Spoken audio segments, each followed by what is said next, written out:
Hey everyone, and welcome back to the Firefighters podcast, where we seek to develop, inspire, and motivate the world of the emergency services operator through a series of wide-ranging conversations. Now, before we go any further, just hit that rate, follow, or subscribe button on whatever platform you're listening to. It's a key performance indicator for us and helps us reach even more people. Now, here's what we've got for you today.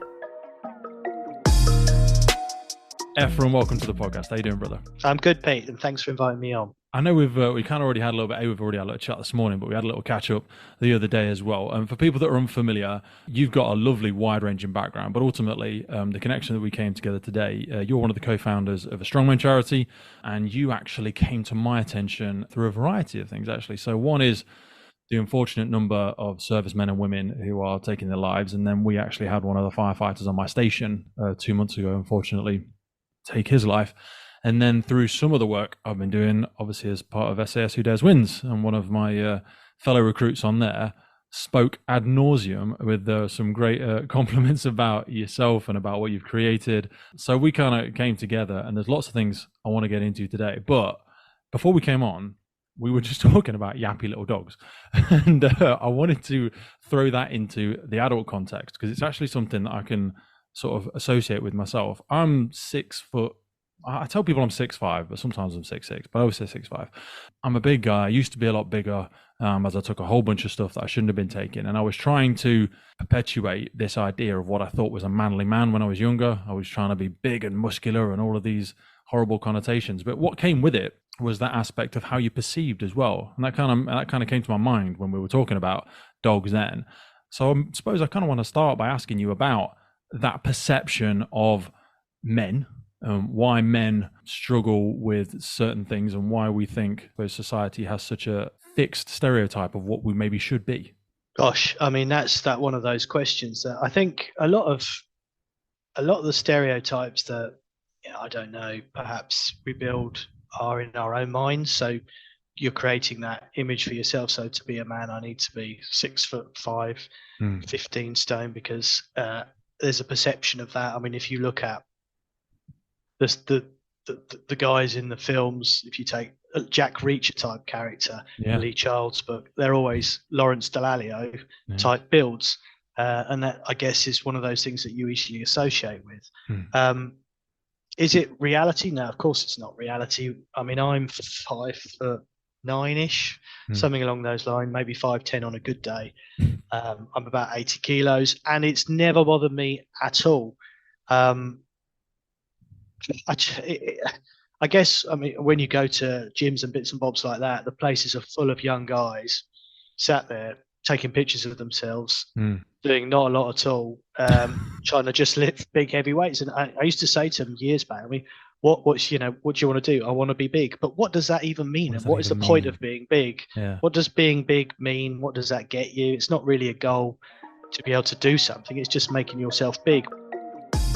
This episode of the podcast is brought to you by Gore-Tex Professional Fabrics. Now, we all know the working environment of a firefighter is filled with challenges. We face serious risks on the job, such as heat exhaustion, burns, physical and mental stress, and we frequently come into contact with high levels of toxic chemicals. Now, I have been wearing Gore-Tex for nearly 2 decades on the front line, working in hostile environments, tackling challenging incidents from firefighting to water incidents, and in urban search and rescue environments. Gore-Tex have a well-earned reputation for protecting professionals in the fire and emergency services through their family of highly innovative, waterproof, breathable moisture barriers that exceeds global performance standards and are trusted worldwide. Gore-Tex, going further together. This is what I'm saying. How much of this is born out of like our animalist instincts? Because there's a couple of directions to go in there. I mean, there are lots and lots of statistics out there that say about political figures and how most speak with a deep voice, they're males over 6 foot, all of these stereotypes. And some of that lies in the aspect of the alpha male, the biggest thing in the pack. But we live in an age now where actually, we've always been significantly weaker and more feeble than all of our other mammals on the world. So it's not inherently a useful trait anymore for us to continue perpetuate. And not only that, speaking about specifically about what strongmen do, it also sometimes masks the ability for people to express themselves emotionally and to find healthy outlets for challenges they may be having, because they're holding on so tight to this ideal, I suppose. Yeah, I think the reality of it is very different. What makes a man? well, there is an element of physicality to it, but most of it is emotionally and mentally, and how you treat other people and how you treat those around you, your family around you, and how you react in difficult moments, I guess, because if you can compose yourself and be confident in yourself and your abilities, and there's this overused thing about to lead people, but what does it even mean? Most people don't need leading. They just need the confidence to be able to look after themselves in a certain way, and whether that's through training or whether that's through experience or whether through it's all, I guess, depends on the situation that they're in. If you're in an aeroplane and all of a sudden it's going to crash, you could be the best leader in the world, but if you can't fly a plane, you're done. So it makes no difference. So there's that element of it as well. But what you might be able to do is stay calm at the back, get people to sit down, say that obviously, and that's more of a reality of life, isn't it? When things go wrong, if you could just compose people, maybe galvanize people, make them look after themselves and reassure them that, everything is being done that can be done, and hopefully everything will be okay. I think it's a lot better than running around throwing things, picking up massive weights and screaming at people, because that never gets you anywhere really in the realities of life. And if you look at something like a military background or military setting, or even something like the police service or whatever it is, there's obviously hierarchy there based on hopefully experience, but generally speaking, just how people are rank wise in the military doesn't mean they're even better at their job in that scenario. And often you'll get the NCOs who will have a lot more experience and tend to be those that take over because the officers maybe don't even have that experience. So I think naturally leaders and confident people just tend to gravitate towards them, and then hopefully the good stuff rubs up on them and it makes them better at what they're doing. And that's where we are with it, in my opinion. But I'm not a 6'5" bloke weighing 150 kilos, so I've had to. Well, that's one of the big things like I've been working on for the last few years, and in all honesty, it's kind of led to the creation of the podcast, because I would love for people to, when I meet them for my physicality, size, or whatever it might be, to be one of the least important things in the room. I think it would be so sad, with the greatest of respect to anyone else, but so sad if that is what you believe to be your best qualities, because all of your physical attributes will fail and fade at some point in time. So if you can't demonstrate yourself as your ability to articulate yourself and things like that, then you're really setting yourself up to fail. I mean, some of the stuff we're speaking about there's an argument for nature and nurture. So seeing you speak and seeing what you do with the charity, I wanted to kind of cycle back for a second and just find a little bit more about where you kind of grew up and what your family dynamic was. So I'm born and bred in Sussex. I still live in Sussex. I was born in Brighton. I'm 50, so I was born in 1972. I was just a usual sort of kid at school. Went to school reasonably academic, reasonably sporting, enjoyed my sport, did okay at school, stayed on to college to do my A-levels. No particular path or goal in that respect. I didn't really know what, like most lads of 15, 16, didn't have a clue what I wanted to do. I wanted to be a rally driver. My careers officer said I should go and work in a bank. And it's like, how could you go from being a rally driver to working in a bank? And she said to me, have you even got a driving license? To which I said, no, that's a good point. Obviously I haven't. So, but anyway, so I went to college. That's where I met Sharon, and Sharon was my girlfriend shortly thereafter and is now my wife. So we've known each other a very long time. Wow. And she fell pregnant with James. I was 18 and she was 17, so we were very, very young parents.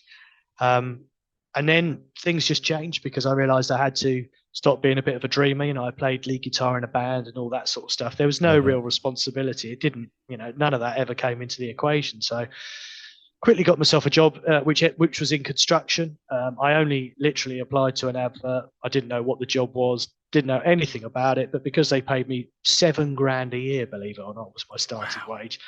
And I had to drive from Shoreham to Crawley, which is about a 45-minute journey, in a knackered old car. So the vast majority of my money went in petrol and trying to keep the car on the road. So $7,000 a year. We lived in a caravan. It was a static caravan on a beach, one of these sort of residential beach places where old people go on holiday. Yeah. James was born on the 22nd of December, 1990. He was born with jaundice. So because he was born just before Christmas, they let us bring him home on Christmas Eve. But because he was really ill, he was readmitted on Boxing Day into intensive care. So he had to go on a monitor and sit there with all the tubes and bits and bobs in, which was a scary experience at 18 and 17. Because when you're that age, especially back then, when you're that age and you look that age, I had longish hair, spots, was about 7 stone ringing wet. People don't take you seriously as a parent. No. Like we were saying a minute ago, there's that stereotype of you. And I turned up in a knackered old Ford Cortina, and you live in a caravan. I mean, none of this sounds good. So they treat you in the same way, which They have I've always, concerned look on their face of like, they do. oh, yeah. Yeah, and I've always tried to avoid that as I've got older, because I know what it's like to be on that side of things. And my wife now is a specialist nurse who looks after kids with very complex needs. Do you think you were ready to become parents then? Sorry to interrupt. No, not at all. I mean, it hadn't crossed my mind, but I'd had not a particularly happy childhood, so I knew what it was like to be a bad parent. So my theory was you just do the opposite of that. So yeah. I don't think anyone's ever going to write a good book on it, with all due respect. No. I think it's like art, isn't it? It's a very personal thing. It's personal, and it depends on your circumstances. And obviously we had no money. But what we did decide is when James was born in 1990, we wanted to have another child reasonably soon after. So we would, if you like, complete our family. So we had, my daughter Yasmin was born in September 1992. And we then decided that was, at that time, the end of our family. And then we could concentrate on doing other bits and bobs. So I just kept working. Sharon brought the kids up. She eventually started working. So she's now, as I say, a specialist nurse. She's a very high caliber specialist nurse, looks after kids with life-limiting conditions and often terminally ill children. And one of the attributes she brings to that job is she has great empathy, because a lot of the mums are quite young and they are perhaps on their own, living in really awful conditions. And she can say with 100% experience, look, I have been where you are and I know what your concerns are. Whereas often when we had nurses and health visitors visit us, they looked very much down at you. It's like, God, you're just a statistic. Doing it all wrong. Yeah. And we were determined not to. Government bill at some point in time, we're all going to carry you forever. Absolutely. And that was the determination, that we would never, ever be that. So as soon as we could, we that got can go off both ways, though, system. Doesn't it? Sorry, it's like, more often than not, it goes what the they're saying other is they're like, look at a man as he is, and that's all he'll ever be. But if you look at a man as what he could be, then he's sort of limitless, isn't it? But so many times, society in general, I suppose, but we can be guilty of looking at someone as they are now and judging them on it. But, it's almost like, is it's chicken and egg scenario? Does that then lead to some of these poor sort of societal dynamics that we have? I don't know. It's really easy to go down the wrong path. I mean, we were housed in some awful areas. I remember walking into a block of flats where there's a homeless man at the bottom of the stairs who'd soiled himself, and you've got your kids, you've got to walk. It's disgusting. So, but we were always had a huge amount of fire in both of our bellies to really prove people wrong, to prove what the attributes that we have. And I truly believe that Sharon and I were blessed to be put together at such a young age, because we share, although we're very different in terms of our personal tastes. She's got a terrible taste in music. She's got terrible taste in TV, terrible taste in all of these things. Whereas mine, she's got a great taste in men, though, hasn't she? She's got fantastic taste in men. Yeah. Whereas mine's the opposite. So, but we're very different on the outside in what we like, but we're really, our DNA is very much the same. And we were 100% dedicated to make sure that our children had everything that we could provide for them, which we hadn't had as children, but without spoiling them. So when they grew up, they would have the same DNA with them, to want to achieve as much as they could, to work as hard as they can, and to respect everybody around them, whether that be someone who was in our situation or somebody who's, way further up the ladder, if that's the right word. So we brought them into the world, and we've always made sure that that's the case. And that's proven to be the case. There's no greater feeling of have accomplished being great parents is when you see your children honestly care and do stuff for other people who are less lucky than themselves, without wanting to put it on Instagram or make a big deal of it. They can just do it. And that's exactly what we brought the kids up as, and that's exactly what they've done. So we then hope that as they go into the world, it spreads, and you can spread the good message of what the world's about, rather than all the bad stuff that, as you say, is easy to get into, because it's a lot easier to do that. So how long were you in the construction game for? Because you seem to, that was almost a path that laid itself out in front of you, and you seem to progress well with it, if memory recalls. Yeah, so I worked my way through. I eventually became the sales director of a company that does specialist partitioning. The company turns over about 12 million when I left. So I was one of the sort of the larger cogs in that machine, and I worked my way all the way through. And I done well. I'd say, without sounding cocky, and there was no one better at my job in the whole industry, because I think my background helped me in that respect. And I was very humble and realized that at no point, there's nothing worse than when people do well and then they, it's like it's hard to get up at 5 o'clock in the morning and go for a run when you're wearing silk pajamas type thing. I think it was Marvin Hagler that said it. It's the same thing, and you lose all of that stuff. Sometimes you lose track of it a little bit and you need reminding about it, but I've always had that luckily in me that's kept my feet on the ground, and Sharon helps me with that and the kids help me with that. So worked my way through that, and that was really good. And I'm still doing a little bit of work in construction as a consultant now, because I quite enjoy the sector. I've got lots of good friends and colleagues in it. So I still dabble in that now, because running a charity doesn't pay the bills. No.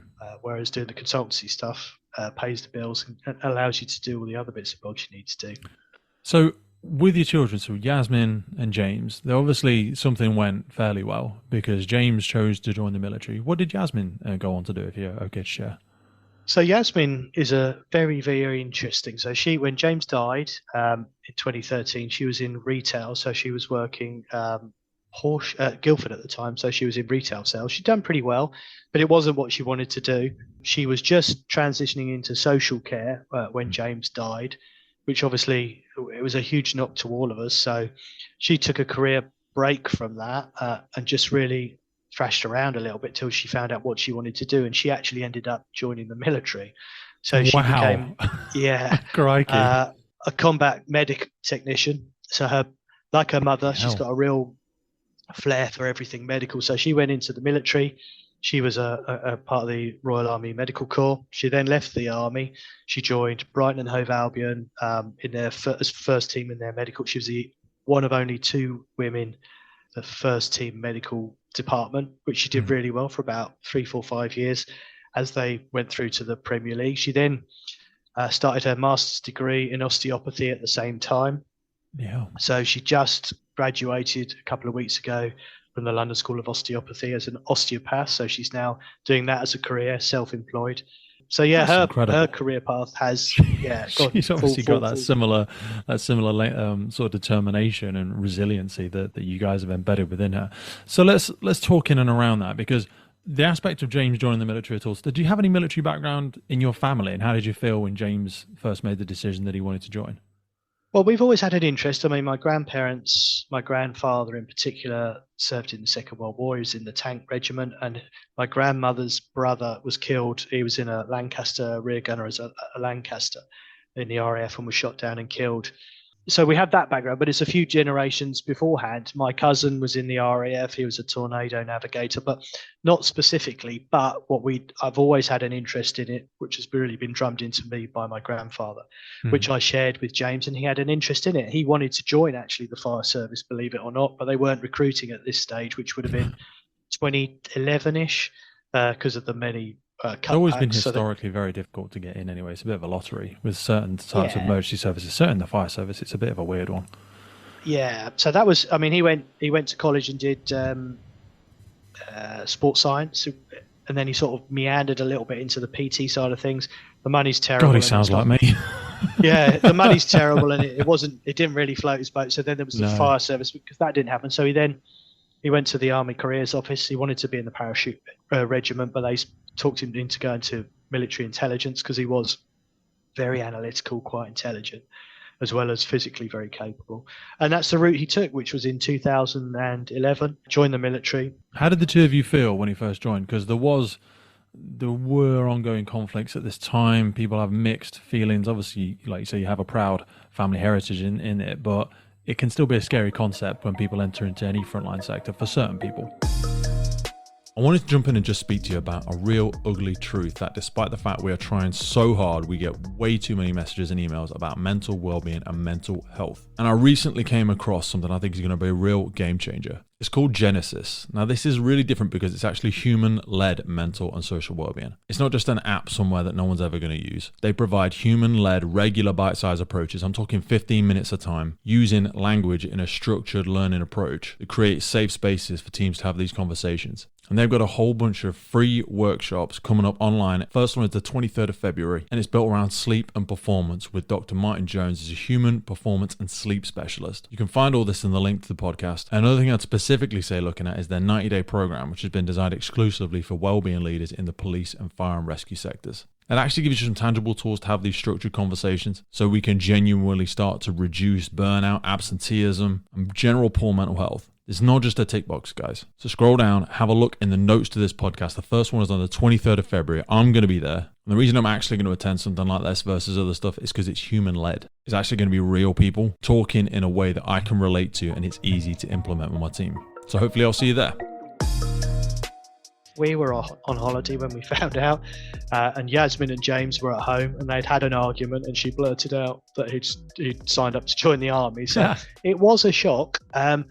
Was it actually a shock? No, he definitely has he definitely had the attributes to make a success in the military. So I wasn't surprised. And in a way, we were pleased because we felt that it would bring the best out of him, and he would bring the best out of it. So it'd be a perfect marriage in that respect. So, with hindsight and retrospectively, of course, we wish that hadn't happened, but you can't change that now. So, and he flourished in the military. He did really, really well. He did some specific training and courses that most people would fail at. He was an exceptional soldier, and I guess that's one of the saddest things for us when we look at it. It's not just in his personal life where he would have gone and what he would have been. Would he have been a father? Where would he be now? Because he would be 30, coming up to 32 years old.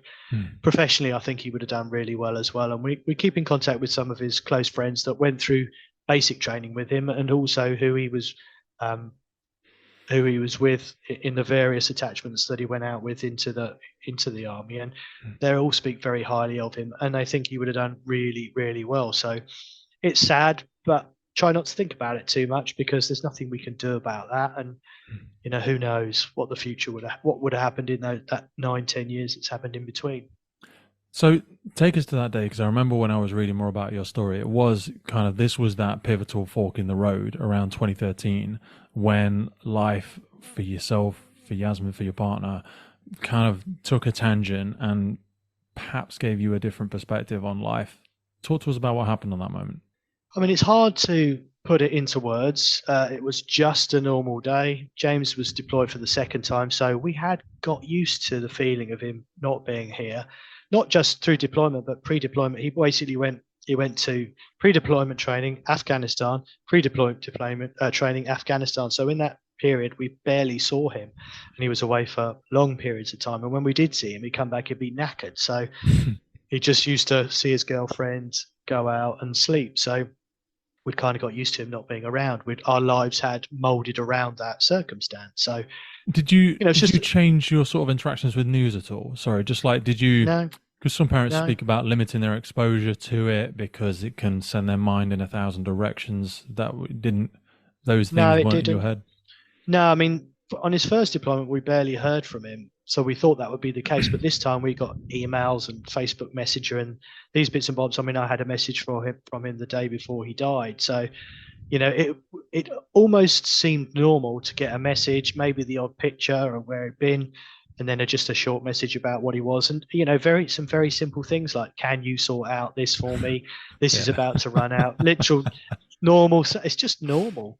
Yeah. So I'm the opposite. I try and find out as much as I can rather than limit it, because there's nothing I can do to change whatever happens. But I didn't think for 1 minute it would happen, or it would happen because anything bad would happen. Because, as I say, physically he was hugely capable.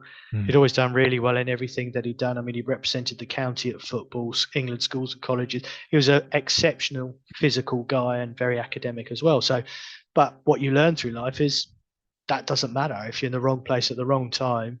Yeah.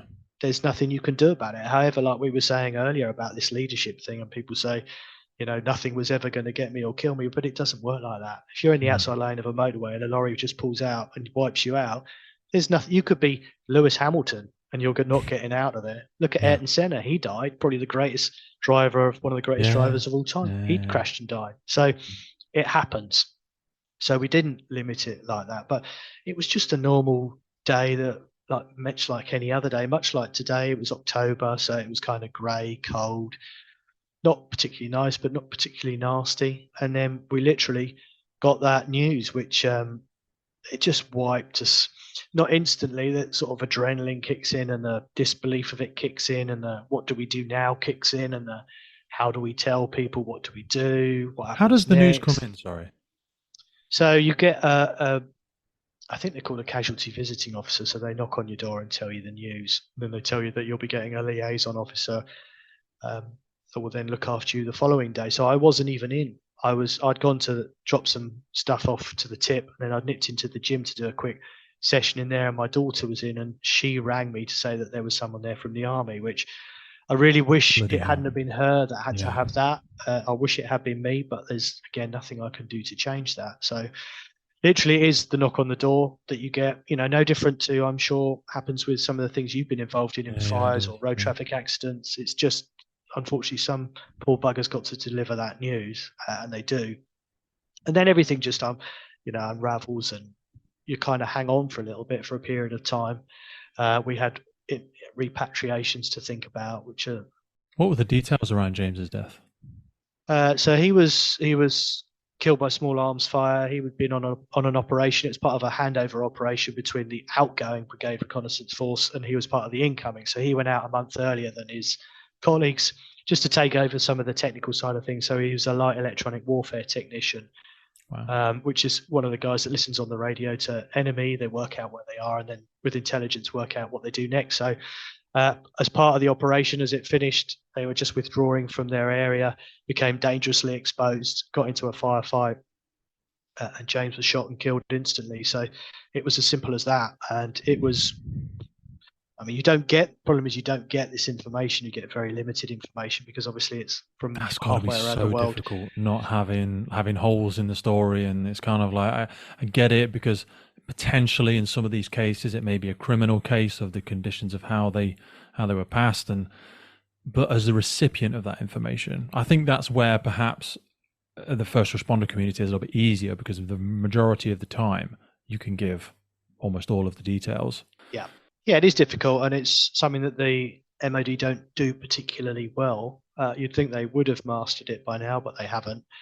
And I don't imagine they ever will, because people just rotate through these tasks and move on to other jobs, so they never learn by their mistakes or learn how they could have done it better. But, that's just the way it is. It's not a job I'd ever want to have to do, is deliver that sort of news to people unexpectedly. I mean, when you have someone in Afghanistan, there's an element of risk, obviously, but you'd never think for 1 second it will necessarily come home to roost. But it did, and that's where we are with it. So for the next few months, it was just trying to work out what the hell we do, practical issues in terms of work, eating, sleeping, telling people, repatriations, funerals, wills, probates, cancelling phone contract, all of the practical elements that you don't really ever think about. How much of that self-care, because you spoke there around food, meals, blah, blah, blah, like when you're working with people in bereavement, the one thing I've personally realized is that how their own personal care tends to go completely out the window. They can miss meals and sleep, and they can become quite ill themselves. Have you found that at all? And when you're supporting people through bereavement, what are some of those common trends? That's exactly as you were saying. You don't eat particularly well. It's convenience food. If you eat, chuck it in the oven or takeaway or crisps or whatever it happens. Just eat when you're hungry, I guess. I mean, it's common practice to drink a little bit too much. Obviously, it's that misconception that it helps you sleep, helps you relax. Obviously, it doesn't do that, but perhaps it feels like it does that. I'd stopped doing a lot of training, obviously, because they just didn't seem the right thing to do. I didn't have any wish to do it. So, you probably lose a little bit of weight in a lot of different ways, and you sleep less. So you are really a bag of bones walking around, and it's awful. And you do feel awful because you've got the added stress of everything that's going on with the bereavement side of things as well. And do notice that a lot with what happens to some of the guys when supporting them through Strongmen. It's not uncommon, and even when difficult anniversaries and dates come, that does have an impact on sleep, diet, all the other things, hydration, and all those simple things that can make a huge difference. But it's really difficult. And Maintaining people, a general connection with other members of the family. Of one of my old colleagues, we were on shift together when his son didn't necessarily pass, but his son threw himself off something as an act of self harm. Unfortunately, didn't survive from it. And I remember speaking about how difficult it was, and even just maintaining conversation with the partner, as in like husband and wife, because sometimes people just sit in different rooms, stay silent, and eventually the relationship kind of, people feel like it loses its purpose, or one of the big strong ties between them is their children, and if they lose them, it's almost like the partner reminds them of it too much. How did you two manage to navigate your way through that successfully? you know, it's a great point. It's a huge challenge, and I've spoken to a lot of men in particular and about the relationships with their partners or with their wives and how things are, because obviously it's a different experience for mum and dad. Mum and dad grieve differently, they feel differently about it, and often they can be playing different parts. You know, one may be quite stoic in the way they do it, and one might be quite visual and out there, and neither of these paths are wrong. But you have to respect the other person as well and try and come to some common ground on it. And with Sharon, we've always spoken about everything as much as we can do. So when we're having difficult times, we really try and speak to each other about that, because you know it's a constant work in progress, but to be respectful for the other person as well. So if she feels this is something she wants to do and I don't necessarily think that's what I would rather do, doesn't mean I'm right and she's wrong. So we'll have to, you know, think about it and tend to. I'd rather discuss it rather than do it and then build that animosity between you. So as you say, you drive each other apart. But it's also good to have time apart and be able to sit in silence without that building up. It's a natural process. Thought is a natural part of that. So, you know, I think you can generally tell when you've been with someone for some length of time if it's just they're just sat there reflecting, or if it's a period where they're genuinely upset or they need some help or some support, and try and do the best that you can do. I think that's all you can be, is there for each other. But I think that someone did tell me the percentage of the relationships that fail when a child dies, and it's a huge number. And I spoke to a guy not long ago who'd lost his daughter to suicide, and he would readily accept that he was on a completely different page to his wife. Just accepted That's it. what I found with my friend, yeah, because like one of them, and it doesn't matter who, but one of them wanted to do a lot of memorial style events. They wanted to do some charity work, but not too dissimilar from yourself, but it was very built around the child. It was named after the child. And they had friends around and they wanted to do plaques and stuff like that. Whereas the other partner was, I don't want this. It's not about anybody else. And that, I suppose the why behind it, they had a different perception of why the other person wanted to do that. And that was a big challenge for them. And actually, that they have so many similar correlations to yourself as well. Because for the individual that didn't want to do the charity work, they were very conscious that their daughter, similar to yourself perhaps, still needs to go on and live a life. They still need to live a full life and flourish, and they deserve parents. And there's almost like, was there ever that? And maybe Yasmin never shared it, and feel free not to answer it, but there can almost come a point perhaps where the child doesn't want to continuously remember their sibling because they want you as parents as well, and life does go on for them, and certainly it does for you as well. How did you navigate that with Yasmin, and was that ever, how early into the grieving process were you like thinking about her? I'm sure you were thinking about her all the time, but did you know the question I'm trying to ask really? Yeah, I mean, straight away, I think we were all trying to think a little bit about the other person. Siblings do get left behind in this process, I think, more than the other way, and their wishes do get forgotten about. And I think it's really important to be aware of that. If you asked her, you can tell from what's happened to her since it had a huge impact on her, career-wise. Also, her changing career has enabled her to meet her husband, as she now has, and she's now pregnant as well. Wow. So losing James has had a spectacular impact on her, obviously for some terrible reasons, but some positives have come out of it too. And she would acknowledge that. And that's very much in the spirit of James, because he was a very positive person.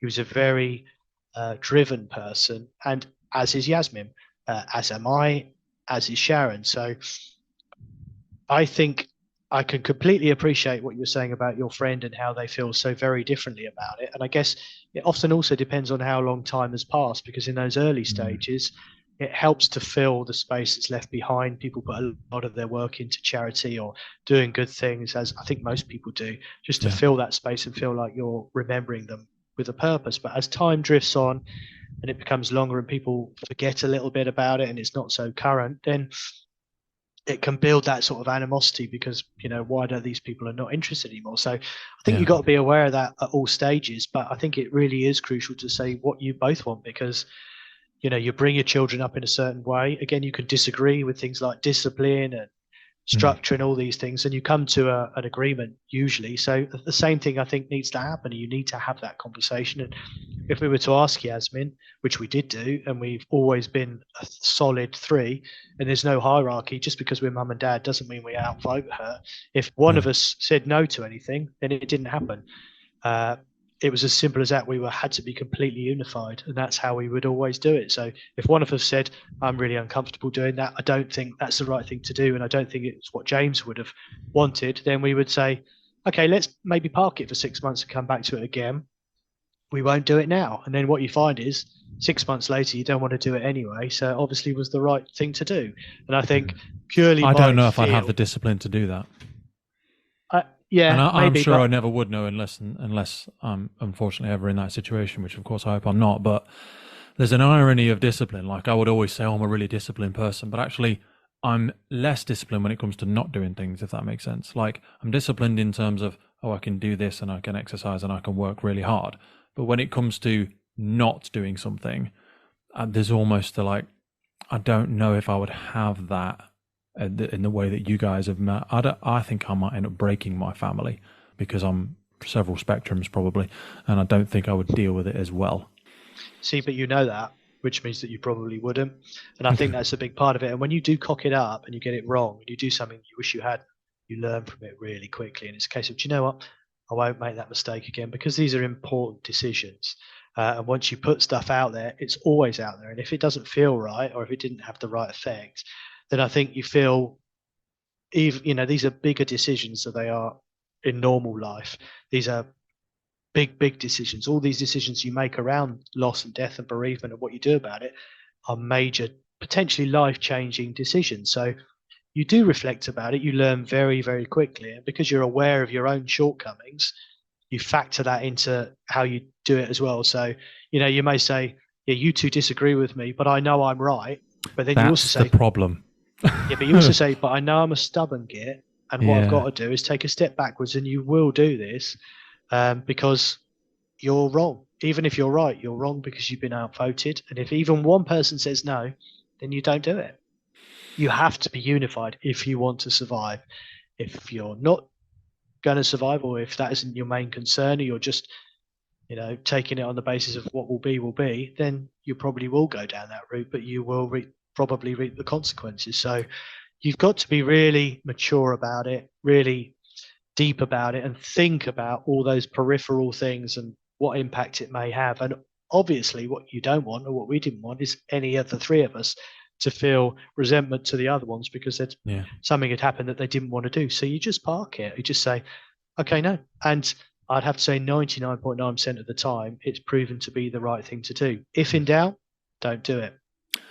Do you think there's an aspect there around, when people feel certain emotions, and specifically around bereavement, I've seen at times the bad behavior, where I always describe it, where people say you shouldn't feel that way. Like if you're still upset after 2 years, or if you feel something is wrong and you don't want to be part of it, like some of the examples of if a family member wants to do one thing, when people say we shouldn't feel guilty, or it's wrong to feel this, you can't, emotions aren't really a yes, no, right, wrong analogy, are they? Because if you are feeling genuinely upset, I can't stand here and say you shouldn't feel upset, because in your mind, rationally, or in whatever manner, you've taken yourself to a point where you genuinely feel hopeless or upset or angry or whatever it might be that you're experiencing.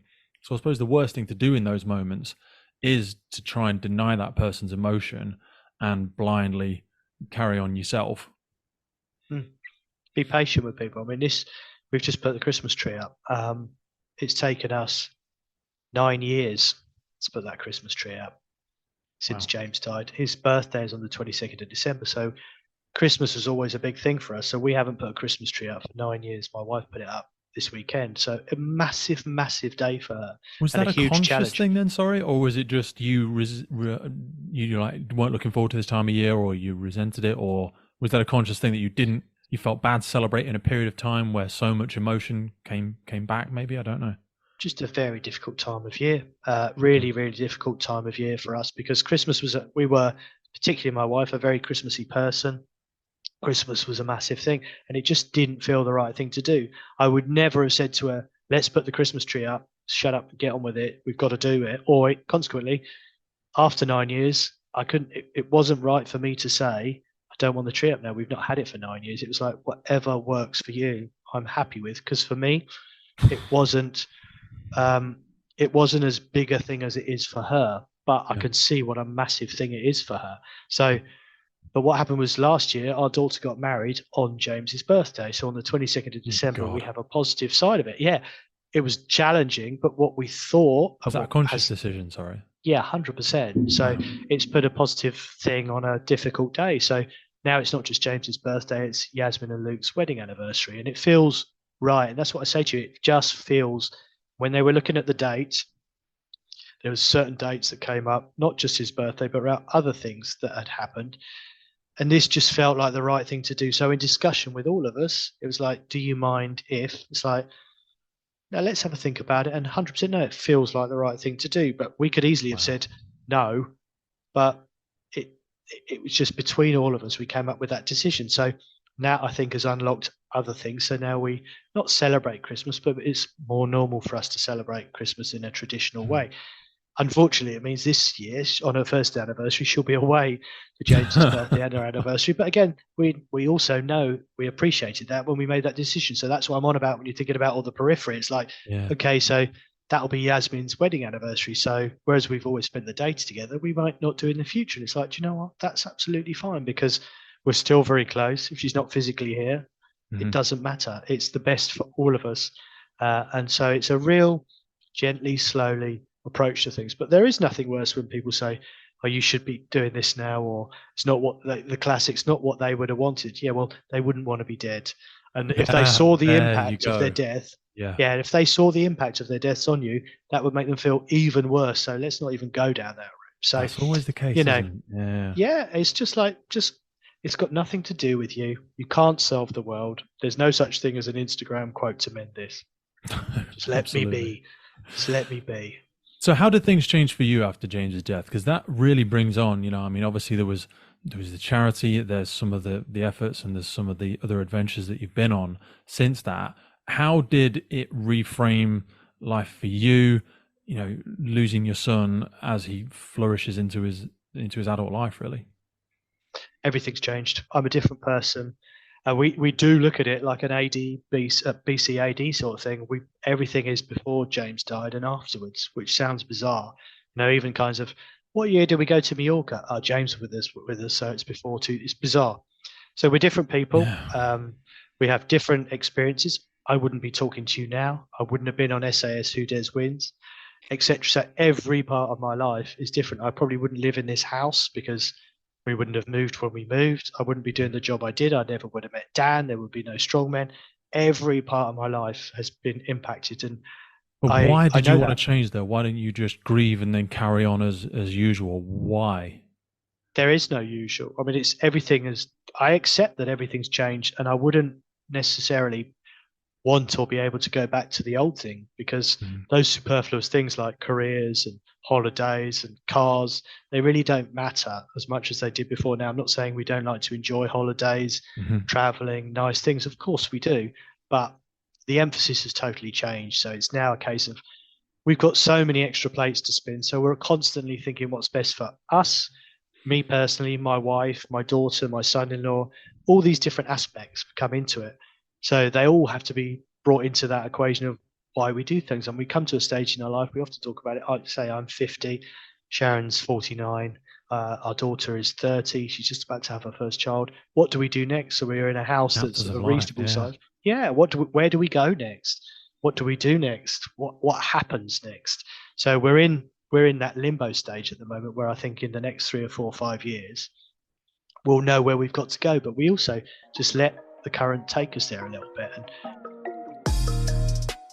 hey folks, just wanted to jump in with a quick piece around firefighter health and well-being. Whether you are trying to join the fire service and pass them tricky fitness tests, if you are currently serving, or if you are coming up to that next chapter of your life, retiring from the emergency services, we get so many different questions around it. So in partnership with Fitness for the Frontline, we have come up with a series of guidance and programs specifically designed to reflect the physical elements of the role of a firefighter. So whether it's carrying an LPP across an overgrown field, lifting a ladder above your head under running it, or wrestling with cutting gear for 30 plus minutes at some kind of complicated RTC, our bodies are required to lift, push, and carry objects in very specific circumstances. That is effectively what Fitness on the Frontline focuses on, as well as the longer term aspects of overall health and wellness for our firefighters. Now, we are definitely not about to be smashing out world records or getting that beach body ready in 6 weeks rubbish. The systems and programs that we put in place are adjusted for people's current fitness levels, and they're not a prescriptive weight or a one-size-fits-all BS. It is very likely for myself personally that I'm still going to be a firefighter when I'm 60 plus, so longevity in the role is really important to me, and I know it is for so many people out there. It all starts with no obligation, 7 days worth of the programming, absolutely free. So whether you're joining, serving, or looking at the next chapter in your life, Fitness for the Frontline is designed by firefighters for firefighters. Now back to the show. I find that so exciting. So exciting, but I also think, like, is there an aspect of me that therefore also maybe struggles to do something continuously? Like I've owned a number of companies in the past, and I've been in the fire service for 17 years, but I've always done different things, different stations, different departments, different things. And I wonder if maybe, don't know, am I running away from something sometimes, or am I just impatient? Or is it that, this generation in this age now, we are much more open to the fact of chapters of life, where just because you did something for 10 years doesn't mean you have to do it forever? yeah, absolutely. And it doesn't. I mean, I firmly believe that I've made most of the major decisions in my life I've got right because I don't rush them. I've seen stuff, and if it's too good to be true, generally speaking, it is too good to be true. And if there's career opportunities, there's investment opportunities, and there's all these different ones, I've probably missed the odd one, but I've made most of the right decisions in my life because I try and look at it on the basis of not being selfish and how that impacts me, my family, my income, people around me, and all these things, not just it feels right, let's do it. I try and think about things as much as I possibly. I'm a thinky person. That's not. I would like to plan everything out because I don't. There's an element of planning things out and an element of reflecting on stuff. But I kind of, with all the experience I have in so many aspects of my life, I kind of think that I get things right. It might not be right for everybody because it might mean I've missed out on a 6-figure salary, but in the long term, it's enhanced my quality of life. So I had lots of job opportunities when I was before James died, where I could have earned double my salary. And I was on a 6-figure salary. I was doing very well. So it's massive salaries, but it would have had a huge impact on my family. I wouldn't have seen them. Obviously, what happened after that with losing James, I would have never got over that. And I would hate to be one of those persons that said, I wish I had more time with my children. I wish I'd done the simple things in life that I can't do anymore. It's like what people do on their deathbeds when they're ill. It's like, I wish I'd been a better dad. I wish I'd been a better blah, blah, blah, blah, blah. So it's like, don't wish for it. Just fucking do it. It's really simple. Yeah. Don't worry about the money. It'll sort itself out. Don't worry It's about fucking the house. hard to rip yourself away from that stereotype, though, isn't it? For so many people. So many people. It's only when bad shit happens that you can do it, really, or that you Isn't that sad though, that we have to go into the valley to find those moments of realization? Like you've been into a deep valley to have those moments, but is there do you believe there's any way for people to have those moments without having to experience the things that you and your family and so many others have? Probably not. People reflect on it. It's like the old thing when you go to India, you see how happy they are with nothing. You got fuck all, yeah. I wish I could do that. It's like, of course you can do it. You just don't have the courage to do it, or you don't have the need to do it. And because, we all want Netflix, we all want blah, blah, blah, blah, blah. It's what's important for you at that time. I And don't only think we when do that want it. changes. I think we should because other people associate joy to it. So we're Yeah, like, maybe. that must equal joy. And then we're all blindly marching down a path. And then there's the other people like from India or like yourself wandering off through the high grass going, why the fuck are you lot going that way? Do you know what I Yeah. mean? And they're all Well, just going, we're heading and I towards guess that's why. happiness. And even the people all the way at the front are going, oh shit, we took a wrong turn a long time ago. But no one in the rest of the queue has realized it yet. No, and I guess that's why you need those life-changing things to happen to Yeah. realize it. So talk to me about going on the show. That was a pretty strange, weird, big decision to make, perhaps. You know, you were 44 when you went on it. Yeah. Why? Good question. It's a weird one because, like, if I roll back a little bit, so we always had a huge interest in the military stuff. So my granddad had beaten into me a couple of things. It was the Gurkha Regiment and the SAS were the two he had because he worked with both parties when he was in the army. Huge amount of respect. So he always used to speak to me about it when I was a kid. So in the same way, I sort of brought a little bit of that to the family, to James. So when James died, the first series was on shortly afterwards, which was filmed in South Wales, very close to where James was based, and some of the places that featured on it were places that we had recently visited when we went down to James's base in Brawdy in southwest Wales. So there was that sort of connection there. I liked it because it had that sort of dark element to it, that psychological side of it. It wasn't the usual purely physical. And it said at the end of it, if you want to apply, email here or whatever it was, or register your interest here. So I thought, oh, why not? Not the usual sort of thing I would do. So I registered my interest. Months passed, nothing, and then I had an email or whatever it was. I think it was an email. Yeah.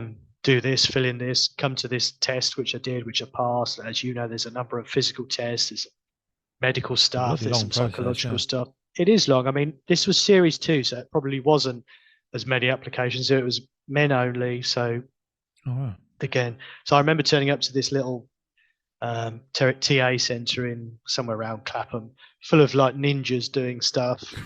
Stood against the wall on one finger doing a handstand. I remember sitting there going, what are you doing here, Brynin?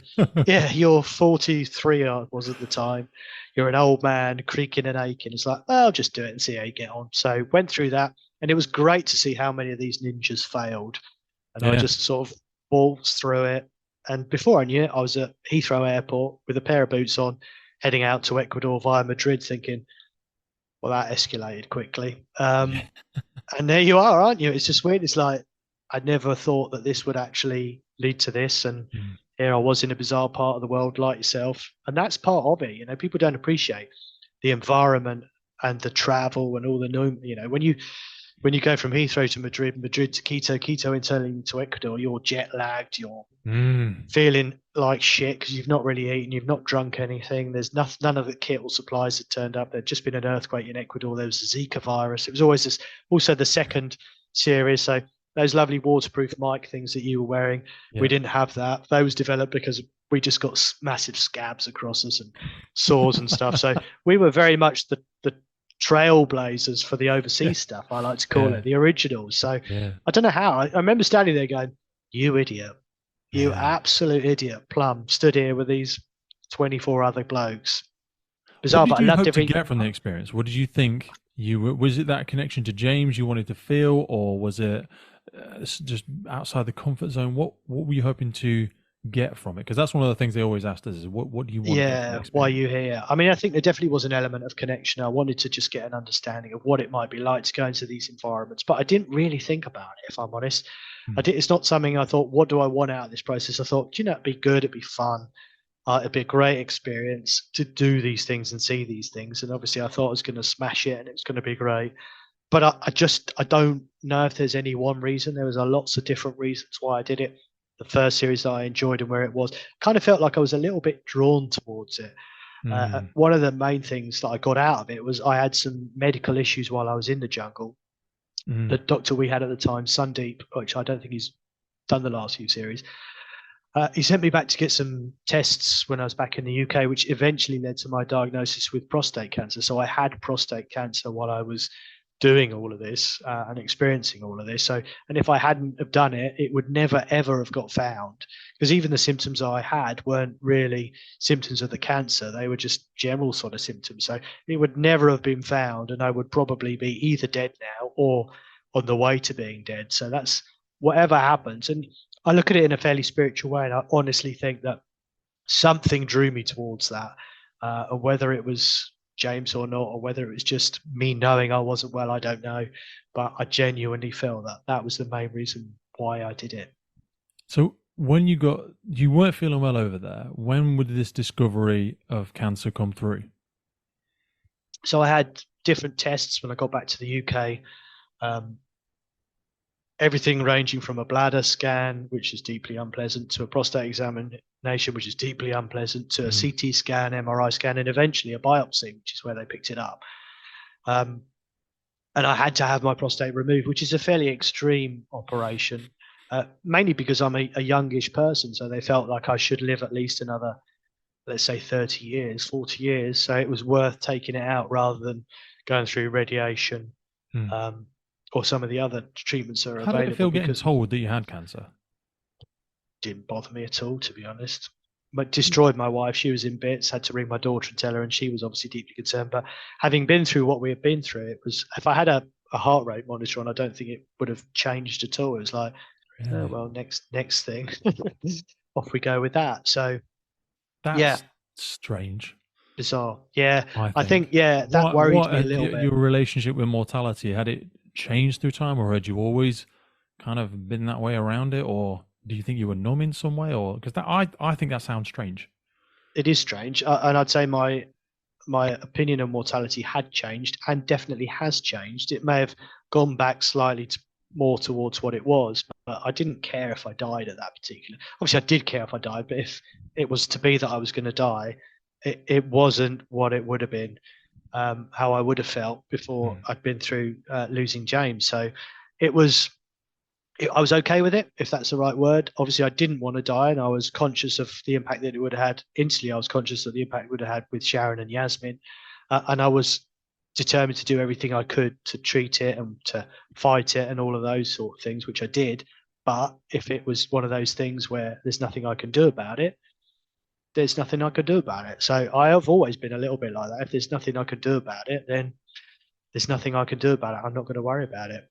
I worry a little bit sometimes about that mindset. So some of the work that I do with mental health and trauma and supporting people through trauma management, one of the things that always rings true to me when people say, "Oh, how do I know if someone's," that old quote of, it's having a normal reaction to an abnormal series of events. So if you have a reaction that's outside the normal, well, that's okay, because you've just experienced something traumatic and you should feel differently about it. But it's when you have almost no reaction to it. And there's a big thing in frontline services and certainly emergency services with our constant exposure to trauma around, and I speak about it ad nauseum, the empathy exhaustion, where you've been through a number of events of different irregularities and you almost become a bit numb to it, and you can appear cold to other people, and it can have a very destructive effect on your relationships, friends, colleagues, things around you.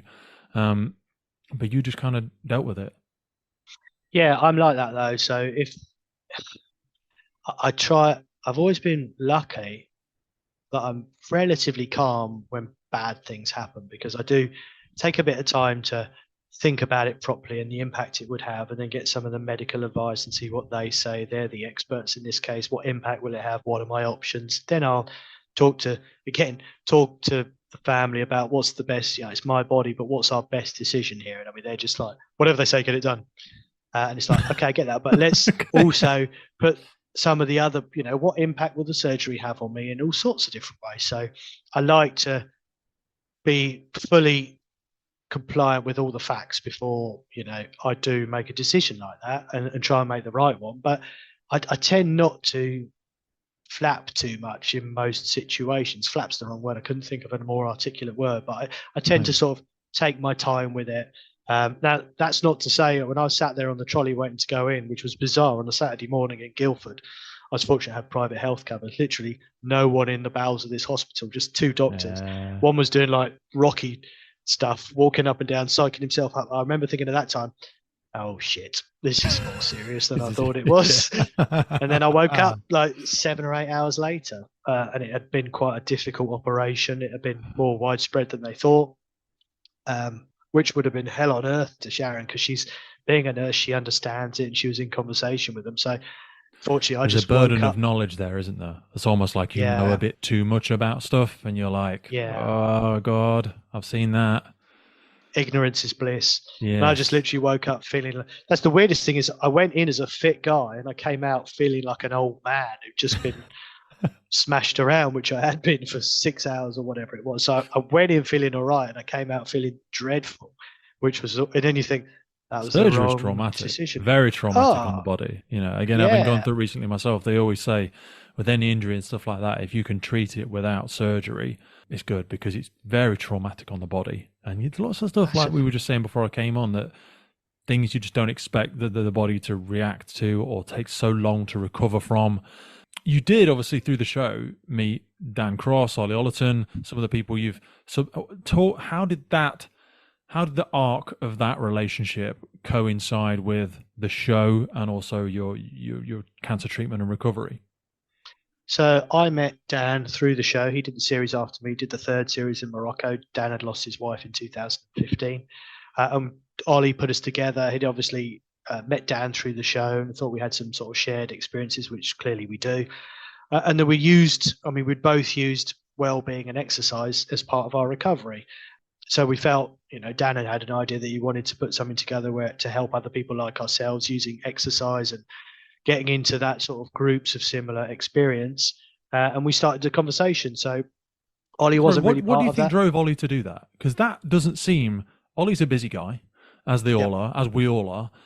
Why did he do that? That, it seems, and I don't know him at all, but that seems quite a strange, not saying he's not a nice guy, but a strange, charitable, good deed to do, to put together two people with strong purposes to ultimately create something that's helped a hell of a lot of people. That's a strange thing for someone to do. Why do you think Ollie reached out and made that connection? You'd have to ask him. I don't really know. I guess because if he hadn't have done, you wouldn't have been able to help so many people, and we wouldn't have created something that's been so impactful. Again, chapters of life, forks in the road. Weird. Yeah. I mean, I don't know. I honestly don't. Sometimes it's just a destiny. It's a fate thing.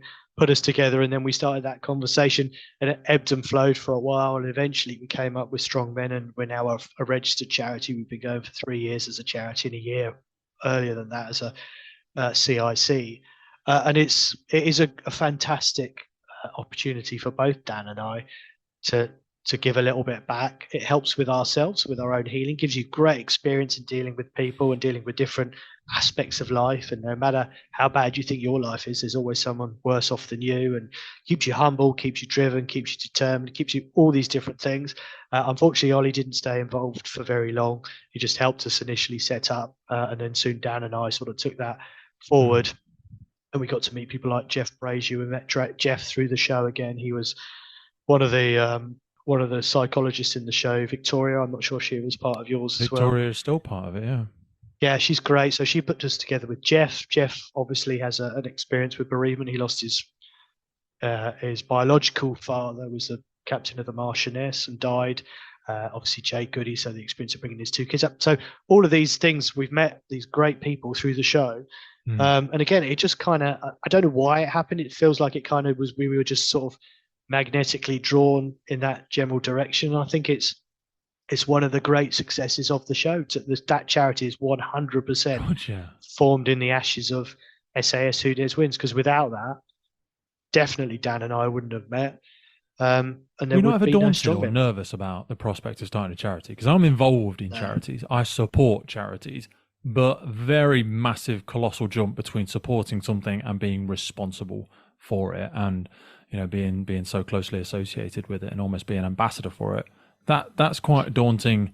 I don't want to say thankless, but it's a charity at the end of the day. It is thankless, Well, this is another one of those ignorance is bliss type moments. It's like, how hard can it be? It's like, really hard. Yeah. And it is, you have to keep so many plates spinning. And the fun part is the fundraising and doing stuff, skydiving, runs, whatever it is. The more difficult part is using that funding in the right way to support people in their various challenges, and developing and involving the charities. As I say, last week, me and my colleague Mark, we were doing a 2-day first aid, outdoor first aid that we have to do.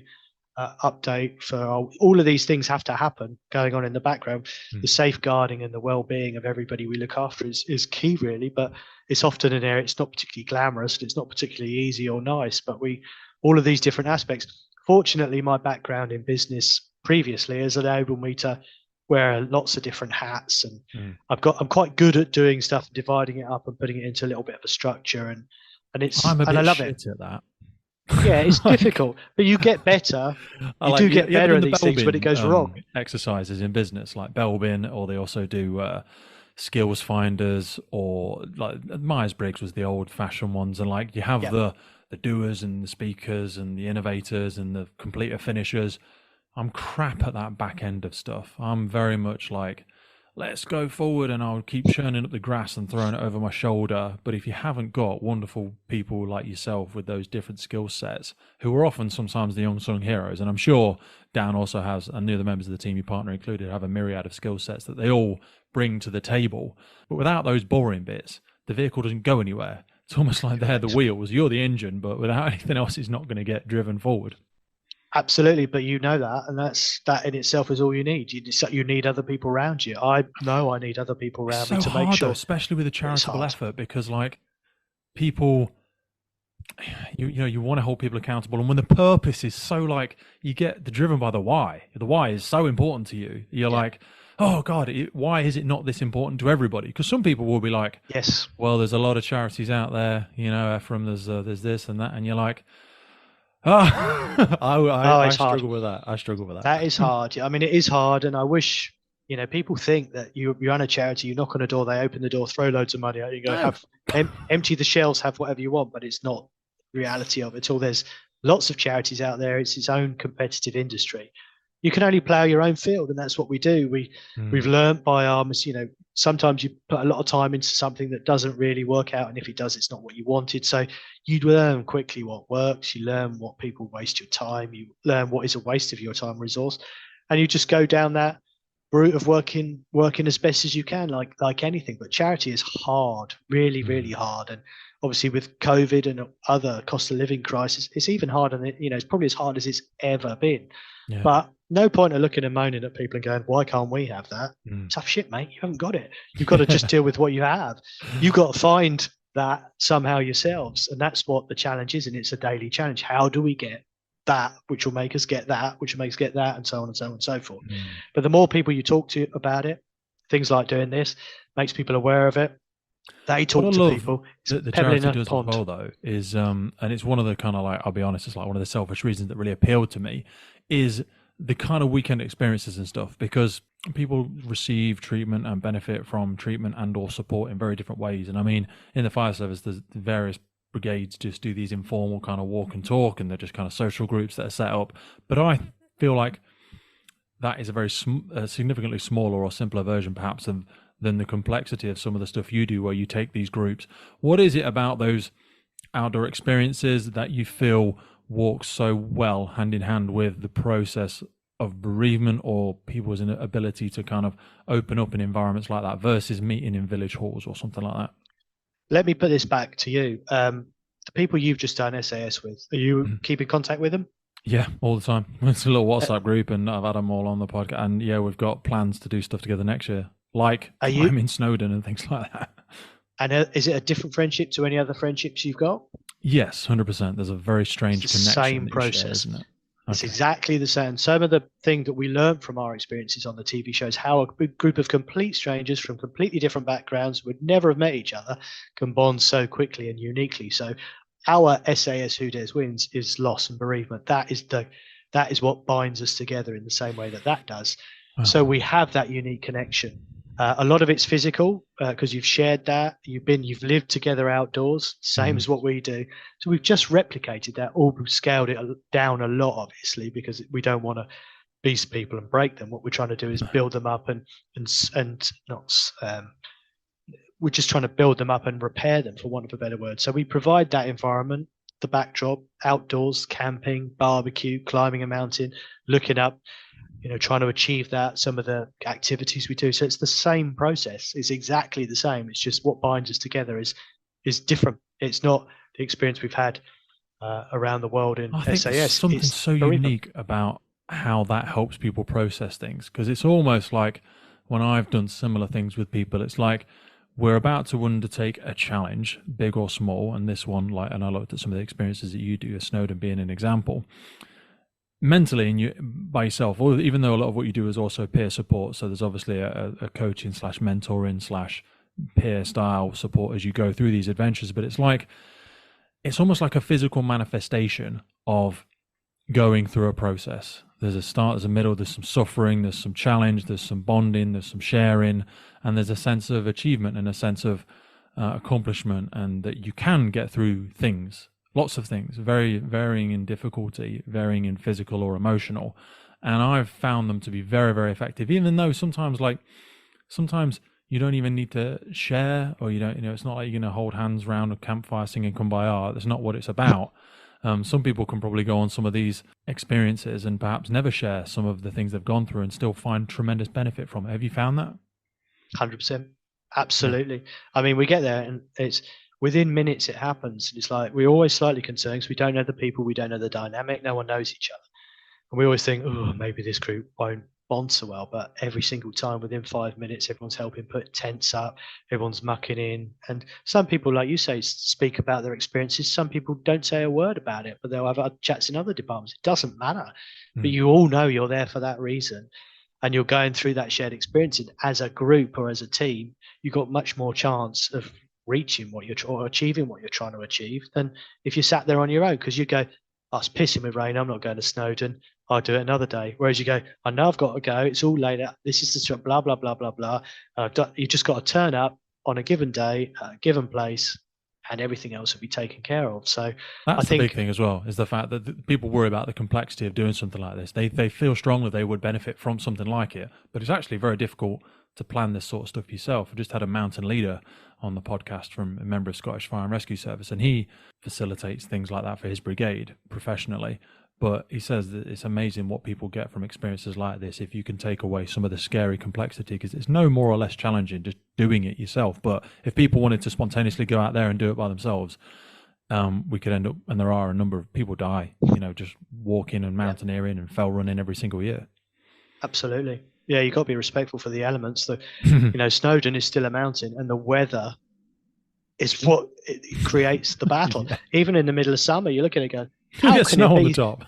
How could it be so cold, misty? You can't see anything. It's like August.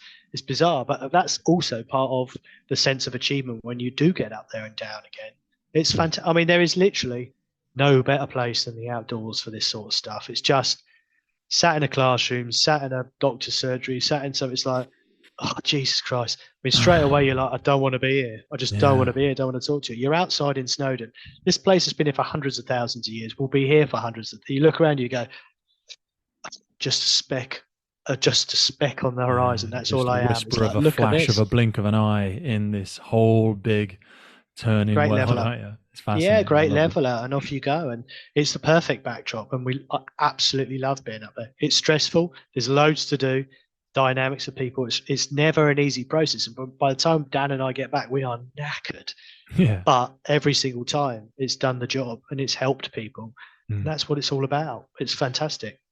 So what kind of habits or behaviors, because it sounds as though you've gone through we spoke about that chapters of life and your different perspectives on mortality and what's valuable to you. Have there been any habits, I don't want to say tips or tricks or hacks or anything like that, but has there been any perspectives or habits that you've developed over the past kind of 3 to 5 years doing these sorts of things that you feel have perhaps helped you the most, or ways that you found have helped most of the people that attend these events?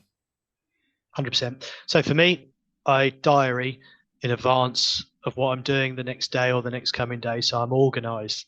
I know what I've got to do. I mean, I'll show you. This is today's. It's a lot of stuff. Oh God. Yeah, there's a lot of stuff.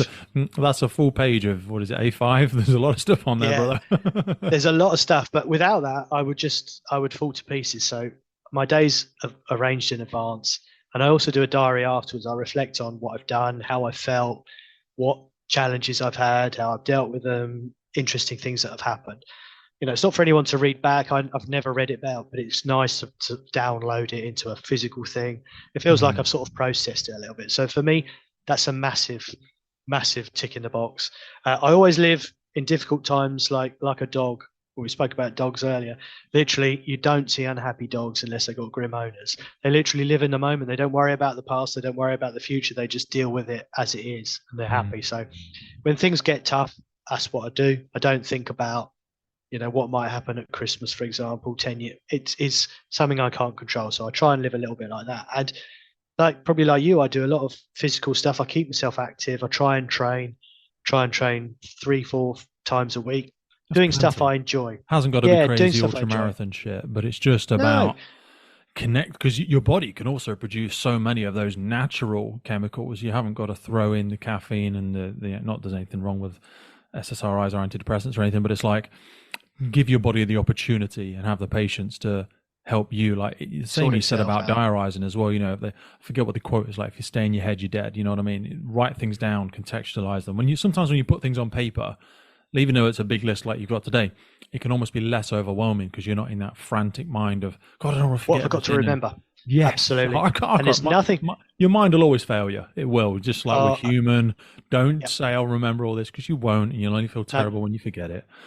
Absolutely. And when you can tick it all off, 70% of that, 60% of that is already ticked. So that's a feeling of achievement. I'm there because I have bizarre days. I'm seeing you at the moment speaking. We've got a meeting in 10 minutes about something we want to do an event to like an exhibition. This evening it's press day for a play in London where they're associated charity. It's bizarre. I find myself at these really weird and wonderful things. It's like, crazy. Just go with it and enjoy it. These opportunities that have been provided for me, I'm going to make the most of them. That's what I've always done in life. Tried to make the most of all of these opportunities. Some of them are crap. Some of them are just average. Some of them are like, oh, what opportunity is today? That's 8 donuts for the price of 5. What a great opportunity. Whatever it is, just make the most of it. It's amazing how happy you can be. Yeah, celebrate this. Tick off the things. It's like literally cut the grass. Yeah. Tick. Put it on there, because you otherwise you'd turn down a little dopamine hit. I'm going to get that dopamine. I'm going to write it down. Yeah, it was small and pathetic, and I freaking did it, and now I feel good. It's like, you've got to do that, because you'll be the first person lining up to whip yourself when you forget the small thing. So acknowledge the small thing as well. And also, if you don't manage to, it's like, perhaps today I won't manage to do any exercise. I'm not going to let that ruin my day and say, but your rule, Efrem, always train on a Monday. It's like, yeah, but so what? I'll do it Tuesday instead. It's not a big deal. Don't beat yourself up about it. So giving yourself up, I suppose. Life kicks you in the balls otherwise. Well, absolutely, mate. There's plenty of people out there ready to tell you did it wrong. How can people learn a little bit more about it? Because I know we've only gone through a whistle-stop tour of some of the stuff today, and I'd love to be able to go and find a little bit more. We're going to put it in the notes anyway, but how can people perhaps access this or go on some of these experiences with you? What's the best way to contact? Have a look on the website, which is strongmen.org.uk. All the services we have are on there, and you can sign up for them there and then. They're all free of charge. Follow us on social media, which is @strongmen.org.uk. We're on the usual, Facebook, Instagram, LinkedIn, and Twitter. That'll have updates on what we're up to, and just reminding people about how they can find us, follow us, and support us. And it's all really on those two. Mate, I love it. Thank you so much for your time today. Send my love to Dan, to Sharon, to Yasmin. Have an amazing time tonight. Thank you. Send my love now to that's Yasmin out of my comfort zone. Celebrations as well. Comfort zone. I play. It's like, I love that. I need to get back down to London. We used to go once a year, and since COVID, we've not got back into that habit. But I envy you for it, mate. I hope you have an incredible time tonight. Thank you, pal. Well, brother. Take care of yourself, and I'll speak to you soon. All right. Cheers, mate. Firefighters podcast is put together to develop, inspire, and hopefully even motivate those individuals who have chosen to serve our communities and be part of the first responder family. It's brought to you by myself, operational firefighter Pete Wakefield. If you have enjoyed today's episode and you want to see the podcast continuing, please head over to our Patreon page where you can support the ongoing efforts of the podcast. Please hit that follow, subscribe, or rate button on whatever platform you're listening to. Please support your emergency services responders, and thank you for listening.